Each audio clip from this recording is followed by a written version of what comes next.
말씀을 봅니다. 히브리서 6장 1절에서 8절. 그러므로 우리가 그리스도의 도의 초보를 버리고 죽은 행실을 회개함과 하나님께 대한 신앙과 세례들과 안수와 죽은 자의 부활과 영원한 심판에 관한 교훈의 터를 다시 닦지 말고 완전한 대로 나아갈지니라. 하나님께서 허락하시면 우리가 이것을 하리라. 한번 빚을 받고 하나님의 은사를 맛보고 성령에 참여한 바 되고 하나님의 선한 말씀과 내세의 능력을 맛보고도 타락한 자들은 다시 새롭게 하여 회개할 수 없나니 이는 그들이 하나님의 아들을 다시 십자가에 못 박아 드러내 놓고 욕되게 함이라. 땅이 그 위에 자주 내리는 비를 흡수하여 밭가는 자들에게 쓰기에 합당한 채소를 내면 하나님께 복을 받고, 만일 가시와 엉겅퀴를 내면 버림을 당하고 저주함에 가까워 그 마지막은 불사름이 되리라. 아멘. 우리는 예수 그리스도 터 위에 집을 짓는 자입니다. 그래서 하나님은 저와 여러분들을 건축자로 부르셨다라고 하는 것입니다. 그래서 우리가 집을 짓는 자로 정말 하나님의 뜻, 하나님의 부르심을 따라 아름답게 건축하는 그런 은혜가 임하게 되기를 원합니다. 이제 우리가 하나님의 은혜를 받고 그 터 위에 6가지의 기본 진리를 가지고 집을 지어서 그걸 가지고 생활하게 할 겁니다. 근데 그것을 일컬어서 뭐라고 표현할 수 있냐 하면 7절, 땅이 그 위에 자주 내리는 비를 흡수하여 라고 하는 것처럼 이 6가지가 무엇이 되냐 하면 하늘에서 내리는 진리, 하늘에서 내리는 하나님의 은혜, 하나님의 교회를 세우기를 원하는 6가지 원리가 있다는 거예요. 그래서 교회가 이 6가지 원리라고 하는 재료로 지어지게 될 거라는 겁니다. 할렐루야.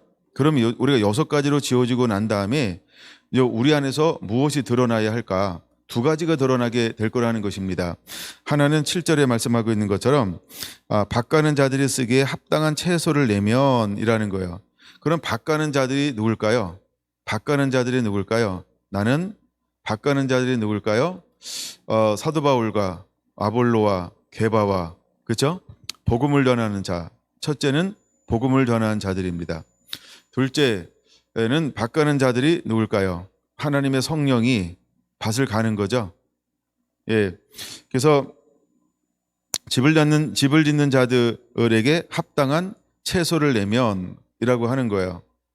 그러면 그 채소를 내면 하나님께 복을 받을 것이니, 채소를 내면 그 채소는 무엇이 될까요? 일용할 양식이 될 것입니다.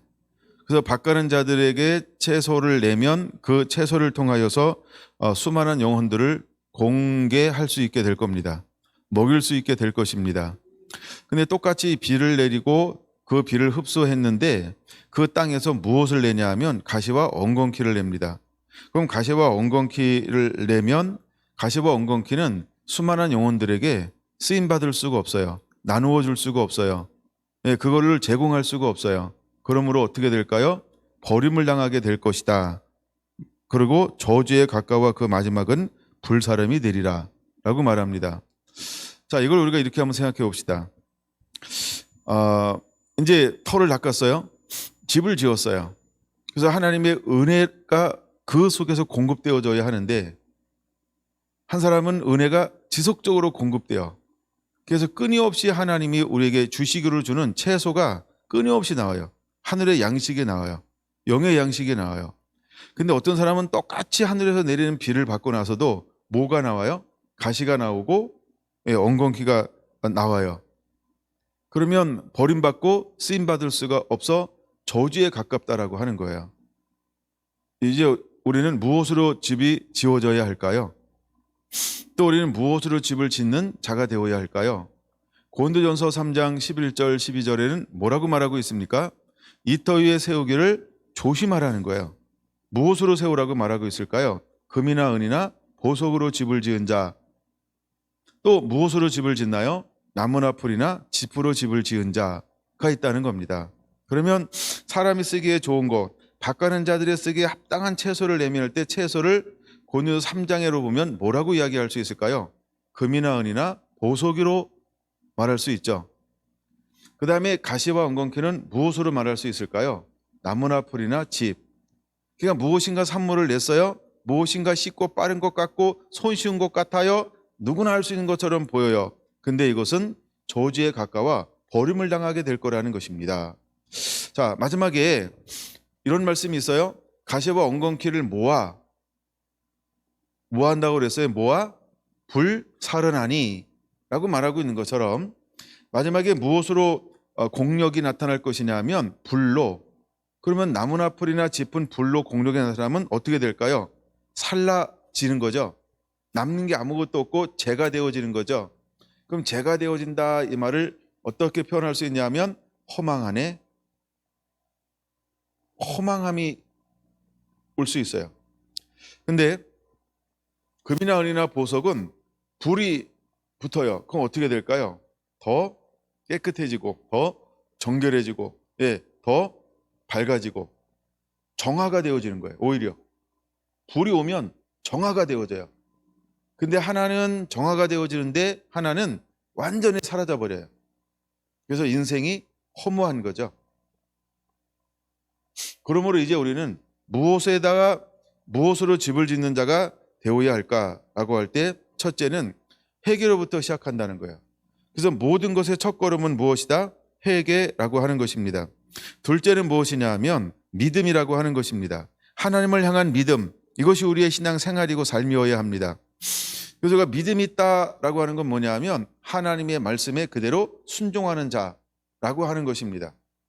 그 다음에 세 번째는 우리가 세례들 위해 세워져야 합니다. 이제 우리가 물과 성령으로 거듭났습니다. 예수님을 내 안에 영접했습니다. 하나님의 자녀가 되었습니다. 자녀된 것으로만 사는 것이 아니고 주님은 우리에게 끊임없이 내적인 능력과 확신을 주기 위해서 물로 세례받고 그 다음에 성령 세례, 성령으로 늘 충만하게 되길 원합니다. 성령으로 늘 충만하면 우리 안에 무엇이 나타나나요? 성령의 능력, 이걸 우리가 은사라고도 말합니다. 그래서 고린도 교회는 다양한 사람들이 모여있는 오늘날 교회의 표준이라고 봐도 과언이 아닙니다.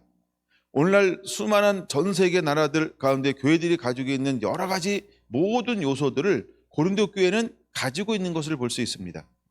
지금 우리 한국에서 벌어지고 있는 수많은 교회에서 일어나고 있는 일들이 고린도 지역에 이미 다 있었던 거예요. 대부분 있었던 거예요. 그래서 고린도 교회는 샘플로 우리에게 보여주고 있는 것입니다. 그래서 사도 바울이 고린도 교회를 향하여서 편지를 쓰는데 무엇을 가지고 그들에게 나아가고 있습니까? 밥차를 가지고 왔습니다.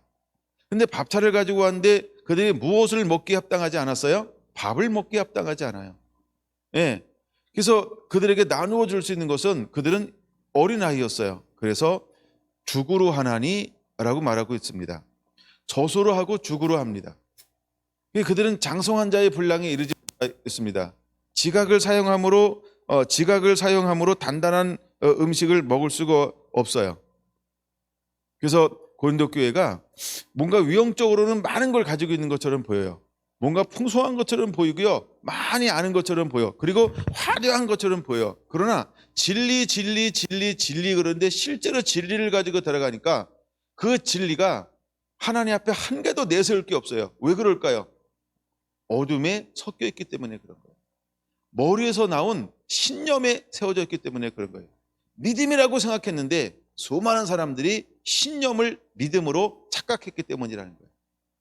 그래서 영의 일은 영으로야 분별할 수 있는데 성령에 충만하여 말씀에 붙들려 사도 바울이 다시 방문해서 복음을 증거하려고 할 때 그 영을 누가 이것을 먹을 거라고 누가복음 6장 예수님을 향하여 외쳤던 제자들처럼 고린도 교회가 동일한 외침으로 사도 바울에게 하고 있다는 것입니다. 이제 여러분, 우리는 무엇을 겸비한 자가 되어야 할까? 하늘 양식을 겸비한 자가 되어야 합니다. 우리는 육을 깨우는 게 아니고 영을 깨우는 자입니다. 그래서 영을 깨우면 육체가 회복되어지게 되어져 있습니다. 이제 우리는 바꿔는 자들에게 무엇을 제공하는 자가 되어야 할까요? 채소를 제공하는 자가 되어야 합니다. 우리는 바꿔는 자에게 채소를 제공할 수 있는 자가 되어야 합니다. 여러분, 우리는 마음의 밭입니다. 우리의 심령은 마음의 밭입니다. 우리는 밭을 가지고 있어요. 그럼 내게서 어떤 열매가 생산되어져야 할까요? 수많은 사람들을 먹일 수 있는 양식인 채소를 거둘 수 있는 자가 되어야 한다는 것입니다. 우리는 이제 무엇으로 집을 짓는 자가 되어야 할까? 금이나 은이나 보석으로 집을 짓는 자가 되어야 합니다. 자, 이것을 히브리서 6장은 이렇게 말합니다. 1절, 그러므로 우리가 그리스도의 도의 초보를 버리고 라고 말합니다. 자, 이제 초보를 버렸어요. 그러면 그 다음에 무엇으로 그 터 위에 완전한 대로 나아가기 위해서 새롭게 자재를 바꿔서 집을 건축하기 시작해야 할까요? 첫째가 회개라고 하는 겁니다. 죽은 행실을 회개함으로 새롭게 집을 짓는 자가 되어야 합니다. 둘째는 하나님에 대한 믿음, 하나님께 대한 신앙, 하나님께 어떻게 믿음의 본을 보이며 그분을 닮아감, 온전한 순종으로 집을 짓는 자가 되어야 하는 것입니다. 그때 하나님께서 우리에게 수많은 세례들을 통해서 성령이 이루었던 능력이 임할 때까지 너희 이 도성을 떠나지 말라라고 했던 것처럼 하나님은 그 사람들에게 하늘의 문을 열어 성령으로 충만하게 하실 것입니다. 그러므로 여러분들이 이제 예루살렘 교회가 흩어져서 전 세계로 나가 복음을 증거할 때 수많은 사람들이 믿고 또 사도들이 나가 안수할 때 성령이 임하여 수많은 사람들이 성령으로 충만하게 되었던 것처럼 이제 우리는 그 세례들을 가지고 나아가는 자가 되어야 할 줄로 믿습니다. 할렐루야. 더 나아가 이제 우리는 그들을 가서 안수하는 자들이 되어야 합니다. 안수하는 것은 여러 가지가 있는데 첫째는 블레싱이라고 하는 의미가 있어요. 축복을 하는 것입니다. 하나님의 영광을, 하나님의 능력을, 하나님의 사랑을 여러분들을 통해서 세상으로 수많은 잃어버린 영혼에게 흘려 보내라고 하는 것입니다. 여러분, 세례는 하나님과 어린 양으로부터 흘러나오는 그 생수를 운반하는 영적 파이프의 역할을 하는 것입니다. 영적 이 관을 역할을 하는 것입니다. 그래서 여러분들이 가는 곳들마다 손을 들어 안수하고 손을 들어 축복할 때 하나님이 그것을 통하여 일하시겠다라고 말씀하고 있는 것입니다. 여러분, 거룩한 손을 들어 기도하시기 바랍니다. 그래서 여러분들이 안수하는 것을 두려워하지 않게 되시기를 바랍니다. 또한 여러분, 안수라고 하는 것은 어떤 것이 있냐 하면 모세가 여호수아에게 안수할 때 모세에게 하나님이 부었던 지혜의 영이 누구에게 그대로 임합니까? 여호수아에게 그대로 전이가 되었던 것처럼 안수는 전이의 역할을 할 수 있다라고 하는 것입니다. 그러므로 여러분에게 있는 것, 섞인 것, 그런 거 이거 잘못된 거 이딴 거 이제 머릿속에 다 지워버리세요. 그리고 좋은 것만 생각해, 좋은 것만. 그래서 여러분들은 두려움 없이 실패하든 실수하든 그다음에 뭐 성공하든 그런 것도 그렇게 따지지 말고 그냥 해보시기 바랍니다. 거기서 성장해야 합니다. 여러분, 온실에서 성장하려고 하지 말고 저 들판에서 광야에서 거기서 자라나게 되기를 축원합니다. 그러면 가지고 있는 그 야성을 통하여서 세례 요한처럼 강하고 담대하게 심령의 골수를 찔러 쪼개며 주의 오실 길을 예비하는 거룩한 주의 신부로 사용하게 될 것입니다. 여러분, 안수를 통해서 은사가 접목됩니다. 안수를 통해서 은사들이 활성화될 수 있습니다. 그러므로 은사를 통해서 하늘에 놀라운 그런 하늘에 있는 것들을 안수를 통하여 공급할 수 있습니다. 그러므로 여러분들은 손을 들어 기도하는 것, 이것을 두려워하지 않게 되시기를 바랍니다. 할렐루야. 다섯 번째 재료는 무엇이냐면 부활입니다.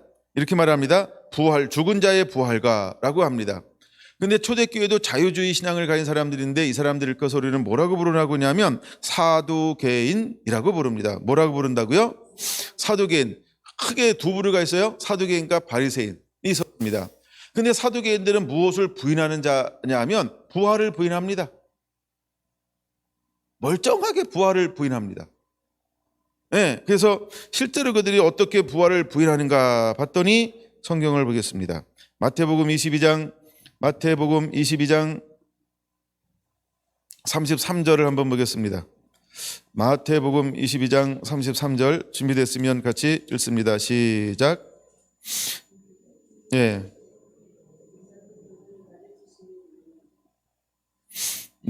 그들이 뭐가 없다고 합니까?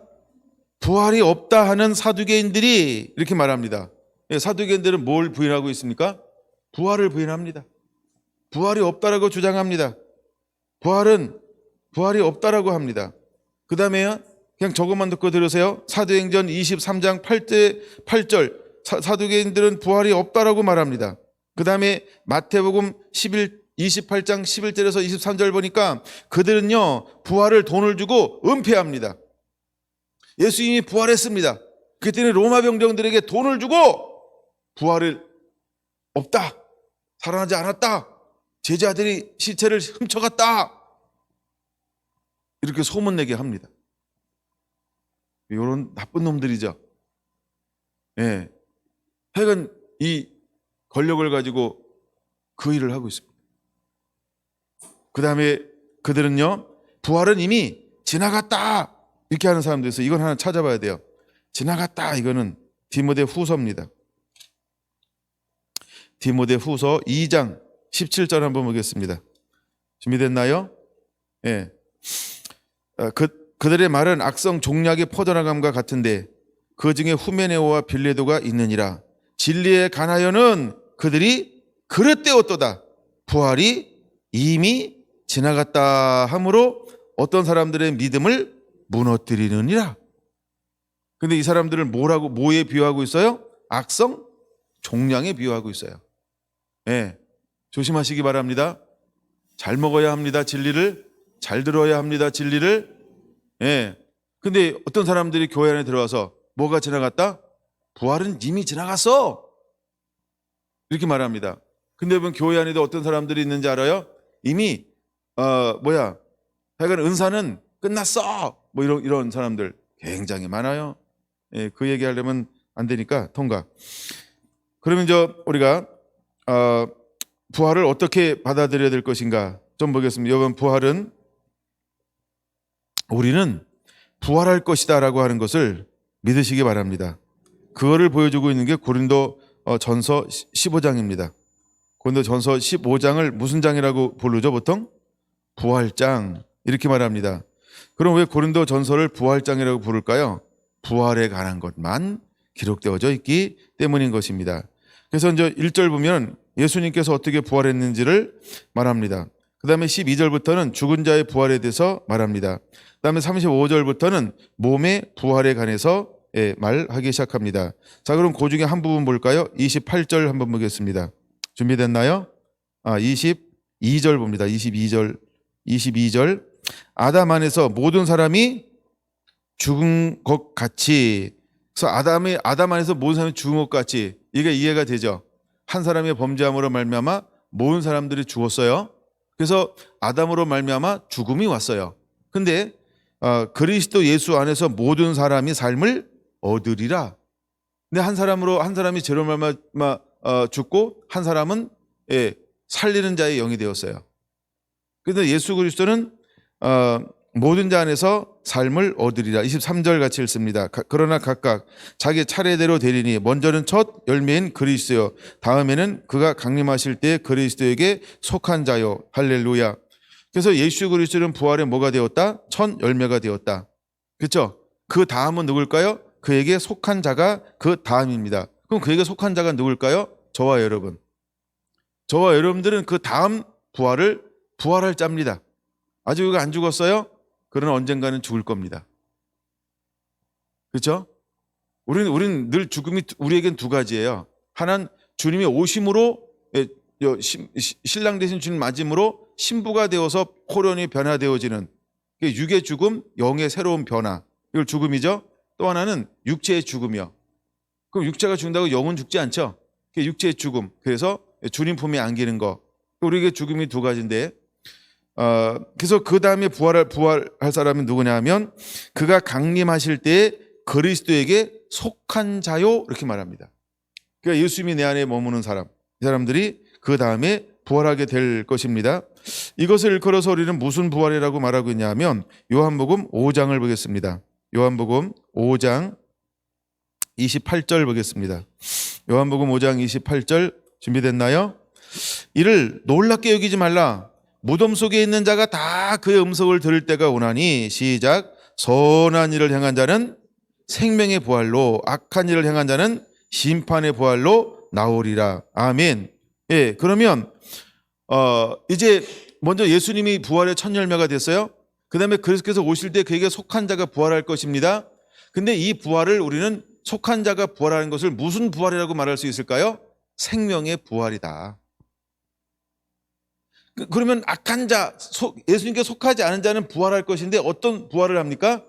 거기 보니까 심판받기 위한 부활, 그래서 심판의 부활이다 라고 부르게 될 거라고 하는 것입니다. 여러분, 요한계시록 20장을 보겠습니다. 요한계시록 20장 4절 한번 보겠습니다. 요한계시록 20장 4절 준비됐나요? 네. 또 내가 보호자를 보니 거기에 앉은 자들이 있어 심판하는 권세를 받았더라. 또 내가 보니 예수를 증언함과 하나님의 말씀 때문에 목배임을 당한 자들의 영혼들과 또 짐승과 그의 우상들에게 경배하지 아니하고 그의 이마와 손에 그의 표를 받지 아니한 자들이 살아서 그리스도와 더불어 1000년 동안 왕 노릇하리라. 그 나머지 죽은 자들은 그 1000년이 차기까지 살지 못하리라. 이는 첫째 부활이라. 그러니까 4절에 나오는 이 부활을 무슨 부활이다? 첫째 부활이다. 그럼 이제 우리가 예수님께서 오시면 하나님께 속해서 부활하게 될 겁니다. 이것을 무슨 부활이다? 생명의 부활이라고 말하죠. 근데 그 생명의 부활을 무슨 부활이라고 또 말할 수 있다? 첫째 부활할 사람, 이렇게 표현한다는 거예요. 첫째 부활할 사람, 이렇게 표현한다는 거예요. 그 다음에 그럼 첫째가 있으면 둘째 있죠. 6절 봅니다. 이 첫째 부활에 참여하는 자들은 복이 있고, 우리가 하나님께 속하여 사는 것은 굉장한 축복이라고 하는 겁니다. 그리스도를 따라간다는 것은 굉장한 축복이라고 하는 겁니다. 그 다음에 믿음 때문에 순교하고 목배임을 당하고 죽었다, 핍박받는다, 그 다음에 순교했다. 이것은 어마어마한 축복이라고 하는 것입니다. 그러므로 우리는 그 터 위에 집을 짓고 타협하지 않고 끝까지 완주해내는 믿음의 사람 되기를 예수님의 이름으로 부탁을 드립니다. 물러서지 않는 자가 되기를 예수님의 이름으로 축원합니다. 할렐루야, 할렐루야. 여러분, 우리 안에 어떤 것이 있을까요? 이제 우리가 해야 될 일이 있어요. 우리가 해야 될 일이 뭘까요, 그러면? 빌립보서 3장으로 안내를 해보려고 합니다. 우리가 해야 될 일이 뭘까? 우리가 해야 될 일, 그러면 우리가 이제 부활이라고 하는 터 위에, 기본 진리 위에 그걸 가지고 집을 지어야 합니다. 그럼 이제 우리가 이 신앙생활하며 회개하고 믿음 생활하면서 오늘날 우리가 잊어버리지 않고 매일매일 감초를 넣듯 우리가 끊임없이 해야 될 것이 하나 있어요. 그게 뭘까요? 10절, 11절 보세요. 그게 뭘까요? 답은 11절에 있는데 그게 뭘까요? 자, 보세요. 10절 보세요. 내가 그리스도와 부활의 권능과 고난의 참여함을 알고자 하여 그의 죽으심을 본받아. 그 첫째, 그리스도를 아는 자가 돼야 돼. 둘째, 부활을 권능을 아는 자가 돼야 돼. 세 번째, 고난의 참여함을 알고자 해야 돼요. 그렇죠? 알고자 해야 돼요. 그 다음에 중요한 게 이제 11절에 있는 거예요. 어떻게 하든지 죽은 자 가운데서 부활에 이르려 하노니. 그러면 어떻게 하든지 죽은 자 가운데서 부활에 이르려 하노니, 이게 무슨 의미일까요? 부활을 사모하라는 거예요. 이 시대를 살아가는 저와 여러분들이 지금 해야 될 일이 있어요. 뭘 우리가 사모해야 할까요? 부활에 이르려 하노니. 그러니까 부활을 믿고 부활을 기다리면 두렵지 않습니다. 강하고 담대합니다. 타협하지 않습니다. 사람을 두려워하지 않을 수 있습니다. 심판자 대신 예수 그리스도 그 한 분을 두려워하는 거예요. 그러므로 우리는 두렵고 떨림으로 믿음으로 살 수 있습니다. 여러분, 이제는 부활을 사모하는 자가 되기를 예수님의 이름으로 축원합니다. 부활을 사모하는 자가 되기를 축원합니다. 그러면 또 중요한 거야. 너무너무 중요한 거예요. 그럼 왜 부활을 사모해야 할까요? 어떻게 하며 부활을 사모해야 할까요? 자, 그러면 이거 굉장히 중요한 요소예요. 그런데 우리가 부활을 사모한단 말이에요. 그렇죠? 예수님 부활 1000년 먹었어요. 그 부활은 나의 부활이에요. 이것을 우리는 생명의 부활이라고 말해요. 예, 이 생명의 부활이 이제 첫째 부활이에요. 근데 우리는 첫째 부활 참여하는 걸 어떻게 된다? 사모해야 된다. 그러니까 그 믿음의 길을 그대로 걸어갈 수 있어요. 그런 그 길을 부활을 사모하는 자들은 뭐와 거룩한 씨름을 하게 될까요? 첫째, 어디를 보냐 하면 고린도전서 15장 다시 봅시다. 고린도전서 15장. 자, 고린도전서 15장을 보세요. 31절. 15장 31절. 제가 읽다가 깜짝 놀랐어요. 형제들아, 내가 그리스도 예수 우리 주 안에서 가진 바 너희에 대한 나의 자랑을 두고 단언하노니 나는 날마다 죽노라. 이게 부활을 사모하는 자만이 이 일을 요런 삶을 살 수 있어요. 이런 삶을 살 수 있는 거예요. 왜 기꺼이 복음 때문에 죽을까요? 왜 기꺼이 말씀 때문에 죽을까요? 왜 기꺼이 예수님 때문에 죽을까요? 왜 기꺼이 질 때문에 죽을까요? 자기를 부인하고 자기 십자가를 지고, 그렇죠? 왜 자기 십자가를 질 수 있을까요? 나를 부인하고 그런 부활을 사모하는 자입니다. 그러니까 자기를 부인하고 자기 십자가를 매일매일 질 수 있는 거예요. 뒤에 있는 것을 잊어버리고 앞에 있는 표대를 향하여, 어제 죽었지만 오늘 또 눈 떴잖아. 오늘도 뭘 향하여 달려갈 수 있을까요? 나는 날마다 죽노라.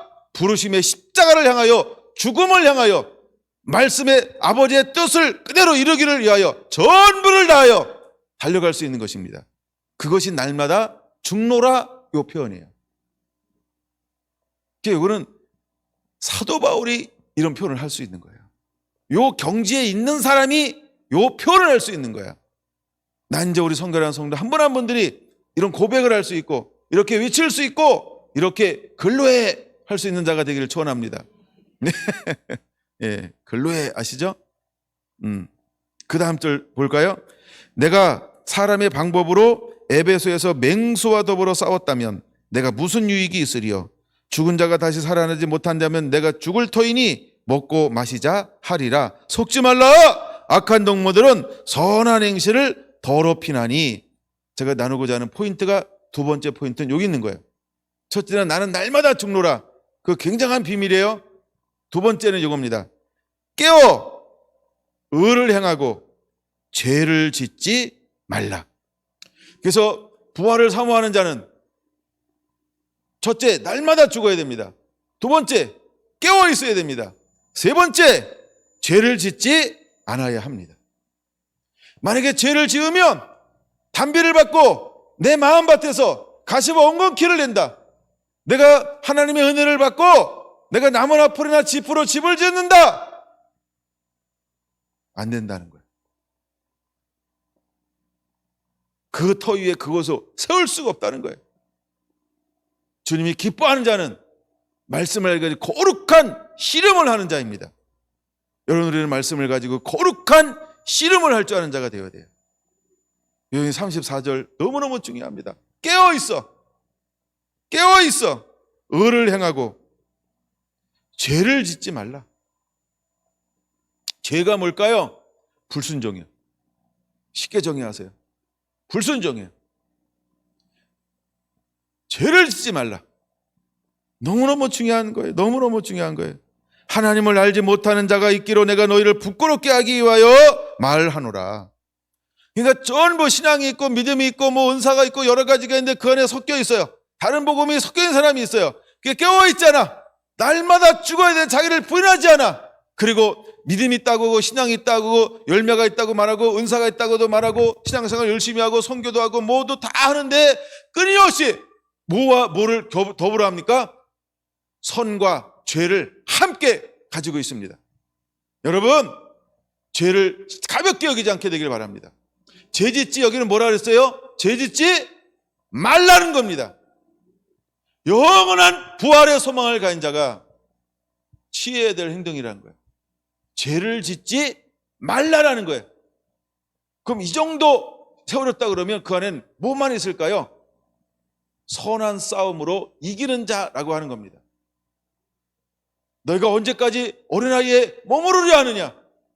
이제는 태초에 계시니 하나님을 아는 장성한 자가 되기를 하나님은 원하고, 더 나아가 영적 아비가 되기를 원하고 있는 것입니다. 그러므로 우리는 죄를 짓지 말라라고 하는 것처럼 깨어있는 자가 되어야 합니다. 깨어 의를 행하면 죄를 짓지 않게 되어져 있어요. 마지막에 주님이 오실 때마다 우리에게 무엇을 요구합니까? 마지막 주님께서 오실 때마다 우리에게 요구하는 것이 있어요. 그게 뭔지 아십니까? 마태복음 24장 보겠습니다. 마태복음 24장 36절 한번 볼까요? 36절, 마태복음 24장 36절 준비됐나요? 그러나 그날과 그때는 아무도 모르나니 하늘의 천사들도 아들도 모르고 오직 아버지만 아시느니라. 노아의 때와 같이 인자의 임함도 그러하리라. 홍수전에 노아가 방주에 들어가던 날까지 사람들이 먹고 마시고 장가들고 시집가고 있으면서 홍수가 나서 그들을 다 멸하기까지 깨닫지 못하였으니 인자의 임함도 이와 같으리라. 그때 두 사람이 밭에 있으며 한 사람은 데려가고 한 사람은 버려둠을 당할 것이요, 두 여자가 맷돌질을 하고 있음에 한 사람은 데려가고 한 사람은 버려둠을 당할 것이라. 그러므로 뭐라고요? 깨어 있으라. 그러므로 뭐라고요? 깨어 있으라. 그러니까 앞에서부터 쭉 32절부터 쭉 말씀하시면서 41절까지 말씀하시고 42절에 그러므로 깨어 있으라는 거예요. 깨어 의를 행하고 죄를 짓지 말라는 겁니다. 무엇을 소망하는 사람이? 부활을 소망하는 사람은, 부활을 사모하는 사람, 부활을 소망하는 사람은 깨어 있어 의를 행하고 죄를 짓지 않아야 한다는 겁니다. 노아의 때 수많은 사람들이 깨어 있지 않고 의를 행하지 않았습니다. 죄 가운데 빠져 있습니다. 근데 의로운 노아, 그는 구별된 삶을 살았습니다. 하나님 이 시대를 향하여 동일한 위침을 하고 있는 것입니다. 죄와 짝하지 말아라, 죄 짓지 말아라, 불순종하지 말아라, 빛 가운데 거해라, 진리 가운데 행하라, 진리를 기뻐하라, 진리를 행하는 자가 되라, 반석에 집을 잇는 자가 되라, 그리고 겸손하여 사랑하는 자가 되라. 여러분, 주님은 깨어있기를 원합니다. 좀 더 볼까요? 그 다음에 43절에도 뭐라고 말합니까? 깨어있어 그 집을 뚫지 못하게 하였으리라. 여러분, 주님은 깨어있기를 우리에게 요구하신다는 것입니다. 25장 쭉 보면 1절에서 13절까지 무슨 비유입니까? 열처녀 비유죠. 결론만 보겠습니다. 13절 결론만 보면 다 아시죠? 13절 시작. 그런즉 깨어있으라. 너희는 그날과 그때를 알지 못하느니라. 그러면 미련한 처녀의 문제가 뭐라고 하는 거예요? 죄가 문제라고 하는 겁니다. 불순종의 문제라고 하는 겁니다. 종교의 영의 문제라고 하는 겁니다. 자기 생각의 문제라고 하는 겁니다. 신념의 문제예요. 전통의 문제예요. 죄가 문제라고 하는 겁니다. 깨어 의를 향하고 죄를 짓지 말아야 하는데 깨어있지 않았다는 거예요. 말씀대로 살지 않았다는 거예요. 기름을 준비하라 그랬는데 준비하지 않았다는 거예요. 왜 준비하지 않았을까요? 자기 생각, 자기 경험, 자기 방법. 기름 준비 안 했는데도 안 오셨어. 괜찮아. 뭐가 괜찮아? 안 괜찮아요. 여러분, 헌신과 희생, 대가를 기꺼이 지불하게 되시기를 바랍니다. 그게 깨어있는 거예요. 내 시간에 오지 않아요. 내 때에 오지 않아요. 내가 신앙생활 피크 때 오지 않아요. 그렇죠? 그럼 우리는 매일매일 피크여야 돼. 매일매일 깨어있는 자가 되어야 돼요. 젊으니까 은혜 받았으니까 이번 주는 작정하고 이번 주는 시간이 많아서 말씀으로 조금만 하니까 이때 오면 좋겠다. 이게 망고 내 생각이에요. 내가 좋을 때 주님이 오면 얼마나 좋아요. 그러므로 매일매일 좋아야 합니다. 그 사람은 깨어있는 자예요. 깨어서 무슨 씨름을 할까요? 선한 싸움을 싸우는 겁니다. 죄와 싸웁니다. 그런 순종의 기쁨, 순종을 너무너무 행복하게 순종하며 삽니다. 순종한다 이거는 뭐냐면 사랑하며 사는 겁니다. 근데 그 안에 기쁨이 있고 즐거움이 있고 자유함이 있어요. 그리고 수많은 영혼들을 품습니다. 끊임없이 수많은 영혼들을 품습니다. 깨어있으라 라는 말이 이런 의미예요. 그러면서 여기서 깨어있으라 하면서 뒤에 뭘 하고 말합니까? 그날과 그때를 알지 못하느니라. 그러면 미련한 5처녀의 문제는 뭐라고 하는 거예요? 내가 시간을 정했다는 거예요. 내가 좋을 때, 내가 준비할 때, 내가 희생할 때, 내가 수고할 때, 내 때 오면 얼마나 좋을까? 자기 때에 안 오니까 그 다음부터 뭐 하는 거예요? 불순종하기 시작하는 거예요. 불순종하면서 부분적으로 하나님을 섬겨요. 옛것 가지고 안 됩니다. 화려한 것 가지고 안 돼요. 가오 가지고 안 돼요. 이력 가지고 안 돼요. 이력 내세우지 마세요. 하나님이 옛날에 저한테 제 이력서를 보게 했어요. 몇 줄이라 그랬어요? 한 개도 없더라고, 이력이. 제가 이래봐도요, 이력이 없는 사람이에요. 까불지 마세요. 그냥 그때는 이제 그때 경주시민교회야. 경주시민교회 담임 목사 끝. 와, 이력이 없더라고. 이력이 없더라고요. 네. 이력 나셨습니까? 이력이 없어요. 그러니까 자랑할 게 없는 거예요. 그냥 그거 하나. 나를 드러낼 필요가 없다. 내가 뭐 했냐? 하나도 소용없다는 거예요. 근데 미련한 처녀는요, 이 사람들이 하나님께는 미련하지만 세상에서 얼마나 똑똑했을까요? 그렇죠? 얼마나 머리 쓰고 얼마나 자기 의가 살고 얼마나 이게 화려했을까요? 대단했을 겁니다.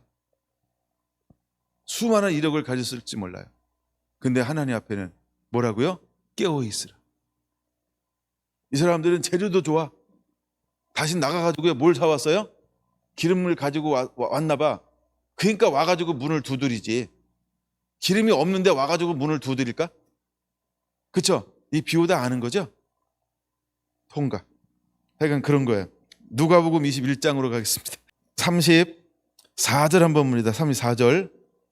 자, 이거 굉장히 중요한 게 나와요. 이제 같이 읽습니다. 34절에서 36절 시작. 너희는 스스로 조심하라. 그렇지 않으면 방탕함과 술 취함과 생활의 염려로 마음이 돋아여지고 뜻밖의 그날이 덕과 같이 너희에게 임하리라. 이 날은 온 지구상에 거하는 모든 사람에게 임하리라. 그러므로 너희는 장차 올 이 모든 일을 능히 피하고 인자 앞에 서도록 항상 기도하고 깨어 있으라 하시니라. 그건 여기가 깨어 있어 죄를 짓지 말라 이렇게 말합니다. 깨어 의를 행하고는 뭐예요? 계속 주님이 누가 보기엔 뭘 요구합니까? 항상 기도하는 거예요. 기도가 뭘까요? 주님 나라 임하소서, 주님 뜻이 이루어, 이렇게 기도하라. 그거 하라는 거예요. 그거 이렇게 기도하라. 항상 기도하고, 기도하면 그 어디 머무릅니까? 보호자 앞에, 주님의 임재 앞에, 주님의 발 앞에. 할렐루야. 여러분, 우리는 주님 발 앞에 엎드리는 자가 돼야 돼요. 주님과 함께 있는 자가 돼야 돼요. 이게 항상 기도하는 걸 요구하는 자세예요. 할렐루야. 무엇을 먹을까 마실까 입을까 이런 거 기도하는 게 아니고요, 그의 나라 그의 의를 항상 기도하라 이 말입니다. 항상 기도하고 뭐하라? 깨어있으라. 깨어있어요. 여러분, 이것이 부활을 소망하는 자들이 갖는 자세라는 거예요. 부활을 소망하는 사람들은 실제로 이 말씀을 그대로 붙잡고 살아요. 난 여러분들이 그 주인공들이 되길 축원합니다. 그렇게 살아야 돼. 그렇게. 다른 것으로는 될 수 없어요. 다른 것으로는 되지 않아요. 여러분, 이거 붙잡으시기 바랍니다. 몇 개 더 볼까요? 내가 참 좋아하는 말씀인데 로마서 13장 하나 보고 싶어요. 로마서 13장 11절에서 14절 볼 거예요. 또한 너희가 이 시기를 알거니와 자다가 깰 때가 벌써 되었으니. 그럼 여러분, 이제 여러분 잠자고 있는 곳에서 부활을 소망하는 자는 어떻게 해야 될까요? 빨리 깨어나야 된다는 거예요. 그냥 잠자면 안 된다 이 말이에요. 전에는 전에는 영적으로 잠을 잤는지 몰라요. 예, 전에는 그냥 영적으로 관심이 없고 그런지 몰라요. 그러나 지금은 깨어 있어야 되는 거예요. 지금은 영이 깨어 있어야 돼요. 지금 영적으로 아둔하면 안 돼요. 여러분, 이 시기는 깨어 있어야 될 시기입니다. 할렐루야. 자, 그럼 깨워서 뭘 하길 원합니까? 이제는 이는 이제 우리의 구원이 처음 믿을 때보다 가까웠습니다. 밤이 깊고 낮이 가까웠으니 그러므로 우리가 어둠의 일을 벗고 빛의 갑옷을 입자. 그 왜 깨어 있어야 될까요? 어둠의 일을 벗기 위해서 깨어 있는 거야. 어둠의 일이 뭘까요? 죄 짓지 말고 죄를 말하는 거예요. 하나님이 없는 거, 말씀이 아닌 거, 그거요. 벗어버리라는 거예요. 어둠의 일을 벗어버려야 돼요. 여러분 집을 환하게 만드세요.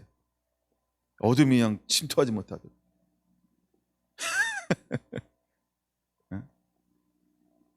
그 다음 절, 낮에와 같이 단정히 행하고, 낮에 여러분 우리가 시장 갈 것처럼 살지 말고 결혼식 갈 것처럼 사세요.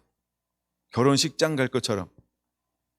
그러니까 하여간 우리가 단정히 행하자. 이게 단정이라고 하는 건 뭐냐면 우리가 외모를 말하는 게 사실은 이게 내적인 면을 말하는 거예요. 말씀 앞에 선 나, 말씀으로 나를 치장하라는 거예요. 그래서 낮에와 같이 단정히 하고 방탕하거나 술 취하지 말며 음란하거나 호색하지 말며 다투거나 시기하지 말고 오직 주 예수 그리스도로 단장하라, 이 말이에요. 그러니까 예수 그리스도로 옷을 입어라, 이 말이에요. 뭐를 벗어버리고? 정욕을 위하여 육신의 일을 벗어버리고 육체를 위해서 사는 것, 그거 다 이제 내려놓고 영을 위하여 살라는 거예요. 예수 그리스도의 부르심, 그 뜻, 그것을 위해서 살라라고 말하고 있는 것입니다. 그래서 예수님은 고백합니다. 나의 양식은 나를 보내신 이의 뜻을 행하며 그 일을 온전히 이루는 이것이니라. 이것이 부활을 기다리고 소망하는 자의 삶의 자세라는 거예요. 그래서 부활을 소망하는 자는 첫째 뭐 한다고요? 깨어있다는 거예요. 깨어있는다는 거예요. 할렐루야. 여러분 깨어있게 되기를 바랍니다. 죄짓지 않게 되시기 바랍니다. 말씀대로 사는 자가 되어야 합니다. 그게 부활을 기다리는 자입니다. 부활은 죄짓지 말아야 된다는 거예요. 다시 복음으로, 다시 초보로, 다시 기초로 돌아가야 됩니다. 할렐루야. 자, 이제 말씀을 마무리하는 단계니까 또 하나 이제 마지막에 이제 6번째 터 위에 교훈의 터 위에 세워야 되는데 어디다 세워야 될까요? 심판입니다. 심판이에요. 여러분 놀라운 사실 하나 아십니까? 이거 한번 볼게요. 야, 이거 앙상이 아니고요. 왕상입니다. 네, 왕상입니다. 2장 1절 2절 보세요. 뭐가 아니라고요? 앙상이 아니고요. 왕상이라고요. 여러분이 1절 2절을 알면 그 조코를 잘 알아듣습니다. 네, 굉장히 고급스러운 조코예요. 자, 보세요. 자, 다윗 이야기입니다. 근데 다윗이 죽을 날이 임박함에 그의 아들 솔로몬에게 명령하여 이르되 내가 이제 이 모든 사람들이 가는 길로 가게 되었는데, 그렇죠? 이 말이 무슨 말인지 아세요? 앙상, 다 죽는다 이 말이에요. 다 죽는다. 누구도 죽어요? 다윗도 죽어요. 누구도 죽으셨어요? 예수님도요. 여러분, 진시황도 죽었대요. 나 지난번 제주도 가가지고 거기 한번 갔다 왔는데 아무것도 없더라고. 거기 딱 가니까 내가 을시전스럽더라고. 너무 쓸쓸해. 다 죽어요, 여러분. 네? 여러분 옆 사람 한번 바라보세요. 아름답잖아요, 그렇죠? 아름답죠? 아름답다고 좀 해주세요. 자, 서로 똑같이 할 거니까 이해하고 한번 하세요. 이 또한 지나가리.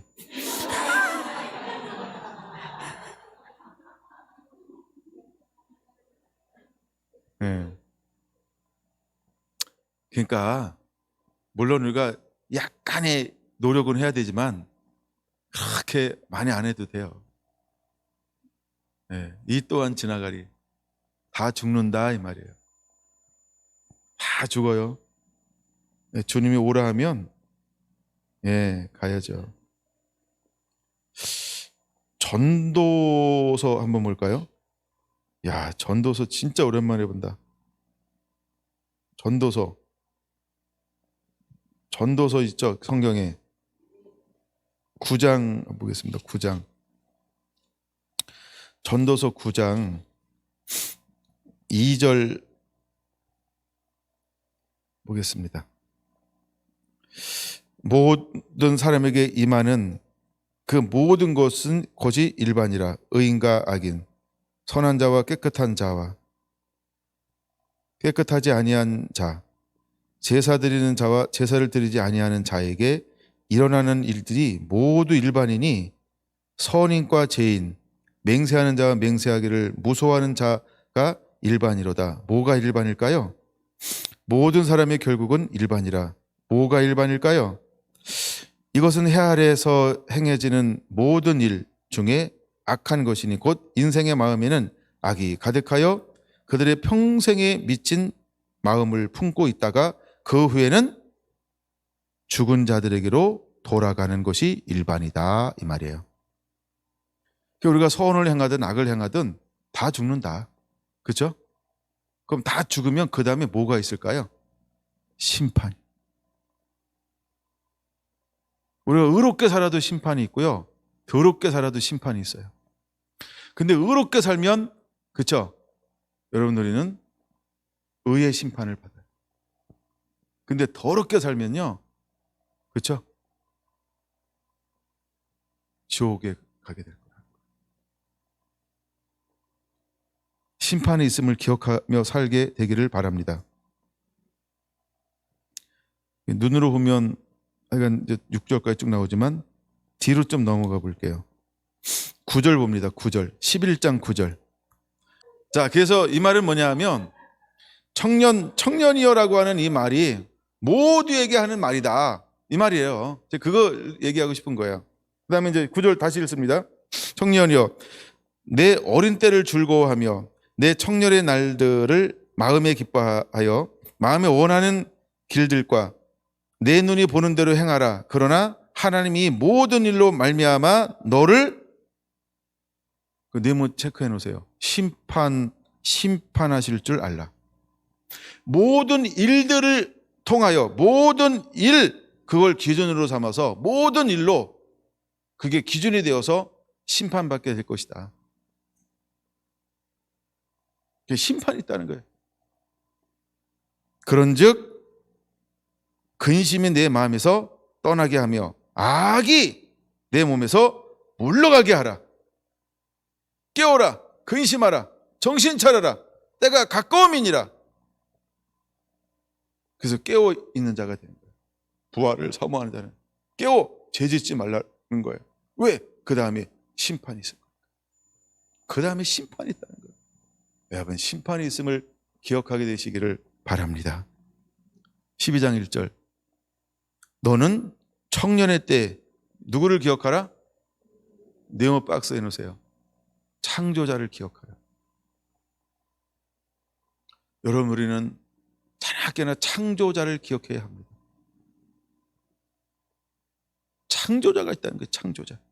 왜 창조주를 기억해야 할까? 곧 곤고한 날이 이르기 전에, 나는 아무 낙이 없다고 할 해들이 가깝기 전에, 해와 빛과 달과 별들이 어둡기 전에, 비 뒤에 구름이 다시 일어나기 전에 그리하라.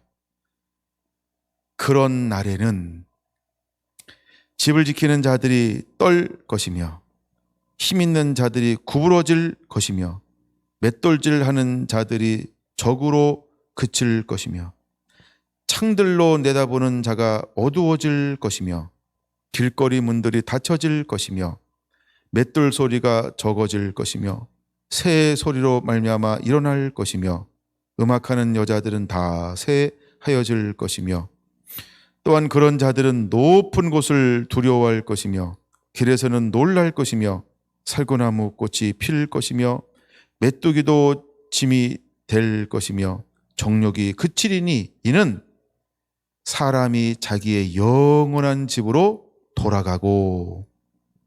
이게 무슨 말인지 아시죠? 나의 죽음이에요. 다 죽는다, 이 말이에요. 그 다음에 조문객들이 거리로 왕래하게 됨이니라. 누구 조문 온 거예요? 나. 누구 조문 온 거예요? 나. 예. 은줄이 풀리고 금그릇이 깨지고 항아리가 샘 곁에서 깨지고 바퀴가 우물 위에서 깨지고 흙은 이 7절 별표현에서요. 7절. 이건 해석이 필요 없이 그냥 이해가 될 거예요.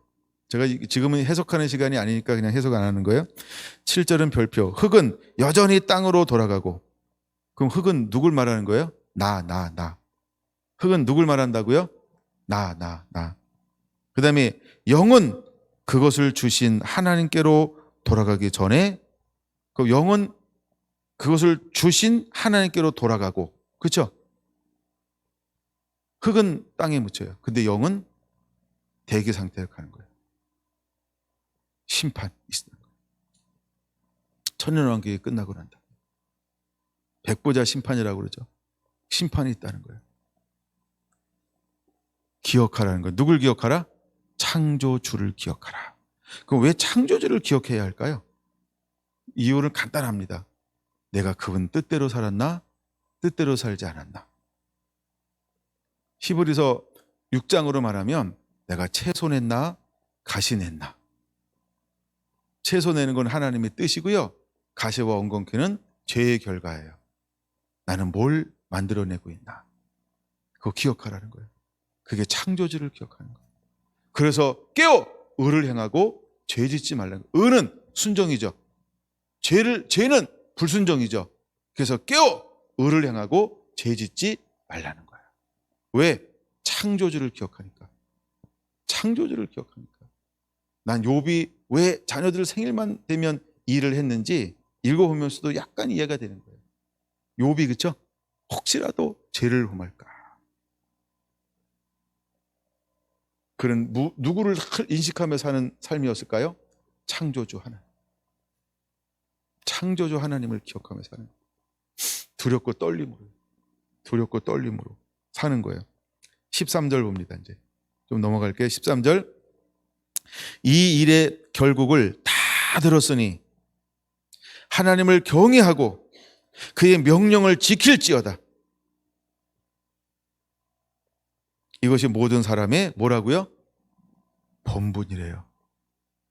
나 맡은 본분은, 그렇죠? 하나님을 경외하고 그의 명령을 지키는 거라. 자, 이제 마지막 절 남았어요. 14절은 같이 읽습니다. 시작. 하나님은 모든 행위와 모든 은밀한 일을 선, 악, 간에 심판하시리라. 다시 한번요. 시작. 하나님은 모든 행위와 모든 은밀한 일을 선악간에 심판하시리라.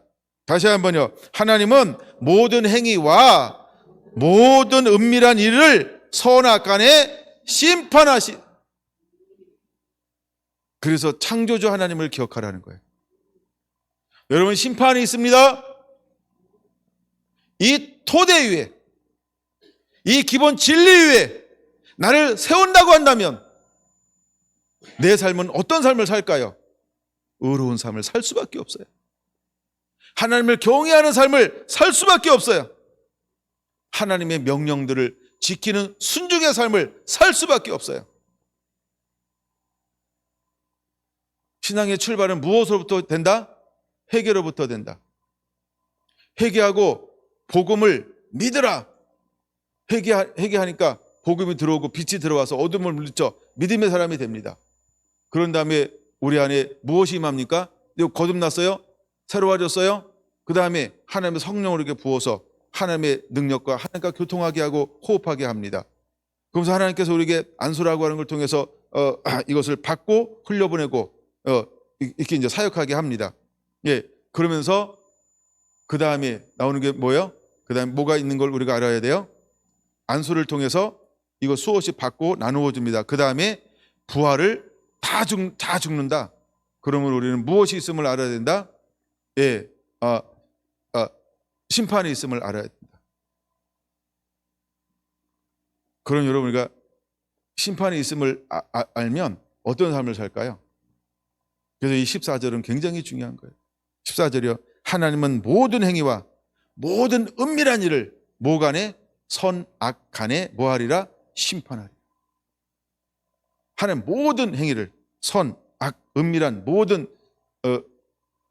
일의 선악간에 심판하실 것이기 때문입니다. 여러분 이것을 기억하시기를 바랍니다. 이것을 기억하시기를 바랍니다. 제가 똑같은 말씀을 많이 찾아놨지만 곧좀 하죠. 그게 되겠죠? 네, 곧좀 해도 될 것 같아요. 여러분 우리가 심판이 있음을 기억하며 사는 자가 되기를 예수님의 이름으로 축원합니다. 자, 이제 말씀을 정리합니다. 여러분 고린도 교회는 오늘 우리에게 주시는 샘플이에요. 그래서 고린도 교회의 문제는 뭐의 문제냐 하면 토대의 문제예요. 토대. 터를 어디다 놓고 있는가. 그러니까 터가 불분명한 거예요. 그러니까 이 작업을 온전히 하지 않았어요. 무엇 위에 세워야 되는데 예수 그리스도 위에 세워야 되는데 그들은 이 예수 그리스도 위에 무엇으로 세우지 않았어요? 그렇죠? 하나님의 말씀으로. 금이나 은이나 보석으로 세워야 되는데 금이나 은이나 보석으로 세워야 되는데 고린도 교회는 뭘로 세우고 있어요? 그렇죠? 나무나 풀이나 집으로 세우고 있는 거예요. 그게 와가지고 뭘 더 주려고 더 얹으려고 하니까 2층을 올릴 수가 없어. 3층을 올릴 수가 없어. 그래서 엘리베이터 공장이 가동도 안 됐대요. 올라갈 게 없어가지고. 그 위에 뭔가 주려고 왔는데 줄 수가 없는 거야. 너무나 부실한 거, 너무나 연약한 거, 너무나 허접한 거, 그냥 불면 날아갈까 이런 걸로 생활의 편의성으로 쉽다, 안전하다 그냥 그렇게 타협하며 살고 있으니까. 그래서 그들은요 장성한 음식을 먹을 수가 없는 거예요. 단단한 음식을 먹을 수가 없는 거예요. 단단함은 무엇을 통하여 만들어지나요? 신앙의 싸움이요, 믿음의 싸움이요, 믿음의 싸움으로 단단해지는 거예요. 그래서 하나님은 우리를 계속해서 무엇을 허용하냐 하면 자꾸 우리를 한 단계 올리기 위해서 그런 걸 허용해요. 이건 제가 나중에 이제 다니엘 기도해가지고 다니엘서 6장까지만 딱 보고 이제 기도의 사람 할 때 6장까지만 9장도 하나 그 뒤에 하나만 더 볼게요. 그래서 그건 몇 시간 길게는 안 봐요. 한 많으면 4시간 정도 볼 거예요. 이미 1시간 됐잖아요. 그러니까 그거는 좀 나누고 가야 되겠다. 그런 감동이 있어서 그런 다음에 다시 돌아와서 이제 12절을 나눌 거예요. 이렇게 기도하라. 돌아와서 이제 12절을 나누게 될 거예요. 다니엘 이게 너무 중요해서 이걸 미리 좀 나누고 가야 되겠다. 그런 마음이 있어요. 그게 이제 양식하고 너무 연결이 돼요. 그래서 이걸 내가 포기할 수가 없을 것 같아요. 하나님 주신 감동이 포기할 수가 없을 것 같아요. 그리고 아직 정말 12절에 대해서는요 아무 생각 없어요. 근데 계속 묵상하는데 회개하라 이래가지고 또 저 이제 회개를 먼저 하고 와야 될 것도 있고 막 이래가지고 지금 계속 시간 보고 있습니다. 그러니까 그걸 다룰 수가 없는 거예요. 자꾸 회개할 게 생각이 나가지고 우리가 우리 죄를 사함같이 사하면 하나님이 내 죄를 사할 것이 이랬는데 너 빨리 가서 하고 와라 이런 게 생각이 나가지고요. 이거 아직 말씀이 아니에요. 그 부분에 제가 그거는 좀 해결하고 이제 와야 돼요. 약간 시간이 필요합니다. 그래서 이제 근데 다니엘서는 몇 군데 보면서 어떻게 우리가 할 것인가 이런 부분들을 좀 더 보게 될 거예요. 근데 고린도 교회가 하나님은 똑같은 거예요. 이제는 밥을 먹기 원해요. 단단한 식물을 먹기 원해요. 단단한 것으로 아주 건강한 자가 되기, 그래서 장성한 자가 되기를 원한다는 거예요.